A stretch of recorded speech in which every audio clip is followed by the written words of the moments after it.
Assalamualaikum warahmatullahi wabarakatuh. Selamat datang di channel YouTube Borin Vlog.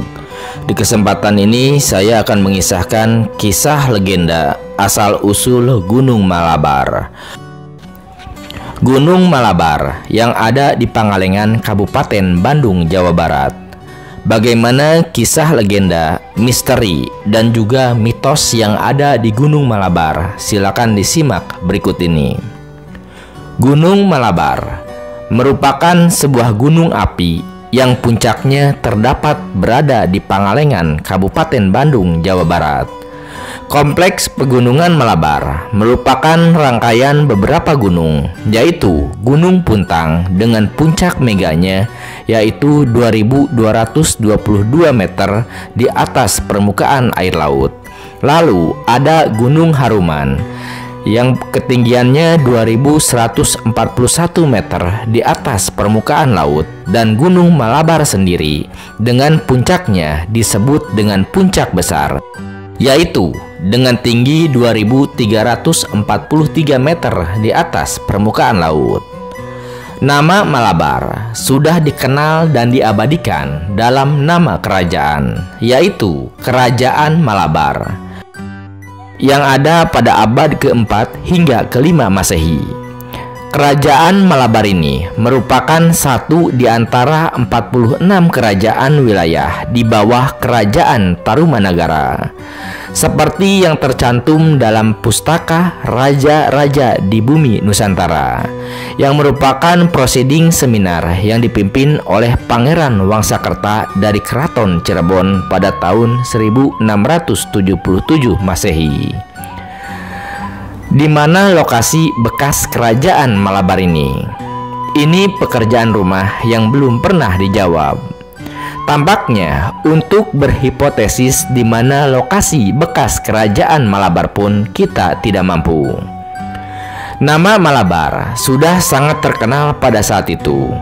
Boleh jadi di puncak-puncaknya ada tempat-tempat yang disucikan, sehingga seorang Bujangga Manik, rahib kerajaan Sunda Pajajaran pada abad ke-15, sudah sangat mengenali Gunung Malabar ini. Bujangga Manik menulis Gunung Malabar dengan sebutan Bukit Malabar, seperti yang ditulisnya dalam perjalanan sucinya mengelilingi Pulau Jawa dan juga Pulau Bali. Arti kata Malabar yang sangat termasyhur melewati rentangan zaman. Kata Malabar sesungguhnya tidak biasa terdengar dalam ucapan bahasa Sunda, sehingga orang selalu menghubungkan kata ini dengan nama tempat yang ada di India. Jonathan Rigg pada tahun 1862 berpendapat bisa jadi Malabar berasal dari kata labar leber atau leber lebar, yang berarti meluber, melebar ke semua arah.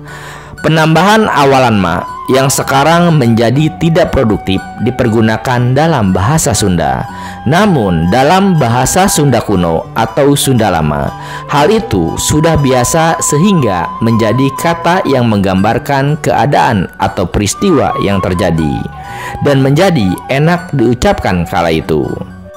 Seperti kata leber menjadi meleber, labar menjadi malabar, rius menjadi marius, sesep menjadi menyesep, dan lain sebagainya. Tampaknya penamaan itu erat kaitannya dengan geomorfologi, bentuk muka bumi di pegunungan ini yang sangat besar, yang lereng-lerengnya meluber, melebar ke semua arah. Letusannya pada masa prasejarah, laharnya meluber mengisi lembah-lembah sehingga jauh ke utara mengisi bagian tengah dari cekungan Bandung kala itu. Pastilah saat letusan dasar terakhir pun manusia Bandung belum menghuni tempat ini. Gunung Malabar tidak digolongkan ke dalam gunung api aktif karena gunung ini tidak diketahui letusannya dan sudah lama padam atau sedang beristirahat menghimpun kembali energinya untuk kembali meledak. Bila dilihat dari kota Bandung, lereng-lereng gunungnya sudah teriris-iris oleh kekuatan air. Bila dilihat dari kota Bandung, lereng-lereng Gunung Malabar sudah teriris-iris oleh kekuatan air. Dalam jangka waktu yang panjang, kekuatan air itu telah mengerosi lereng membentuk lembah-lembah yang dalam dan lebar. Kenyataan ini menunjukkan bahwa umur Gunung Malabar sudah tergolong tua. Kapan Gunung Malabar aktif dan kemudian ambruk masih menyimpan teka-teki. Banyak pendapat mengenai hal ini, tetapi belum ada yang menyintesiskan dengan sangat baik.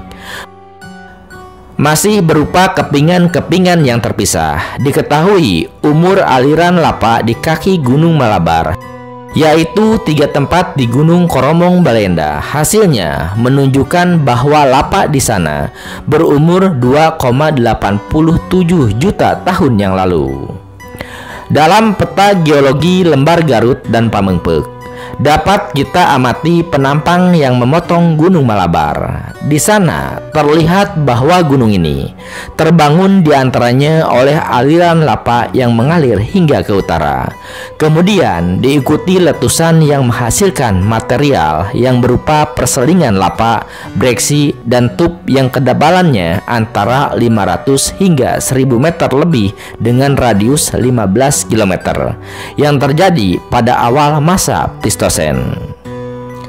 Selang beberapa ratus ribu tahun kemudian, terjadi patahan yang memanjang lebih dari 25 km arah barat timur, dengan bagian selatannya yang turun. Pada Pleistosen Tengah, gunung ini aktif kembali dengan sangat dahsyatnya. Material letusannya mengisi lembah patahan, terdiri dari tub dan breksi yang mengandung sedikit batu apung dan lapa dengan ketebalan antara 100 hingga 1000 meter lebih dengan radius 10 km. Untuk mengetahui kronologi dan besaran letusan Gunung Malabar secara terperinci dan akurat, memang perlu penelitian khusus. Tampaknya harus ada penelitian untuk disertasi yang mengambil judul ini, sehingga akan diketahui sejarah Gunung Malabar ini dengan lebih baik. Tampaknya memang harus ada penelitian lebih lanjut yang membahas atau meneliti sejarah Gunung Malabar ini. Yang jelas, Gunung Malabar adalah sumber inspirasi dari nama kereta api Malabar untuk mengangkut penumpang yang bertujuan untuk wisata ke Bandung maupun luar kota. Nah, seperti itu sekilas mengenai legenda dan juga asal-usul serta sejarah dari Gunung Malabar. Terima kasih sudah menyimak kisah atau paparannya di channel YouTube Borin Vlog. Di channel ini Anda juga bisa menyimak kisah legenda asal-usul gunung lainnya yang ada di tanah Jawa maupun berbagai wilayah Indonesia. Termasuk juga ada sejarah asal-usul berbagai kota di Indonesia dan juga kisah legenda, dongeng ataupun cerita rakyat Indonesia. Terima kasih atas perhatiannya. Sampai jumpa di cerita lainnya. Assalamualaikum warahmatullahi wabarakatuh.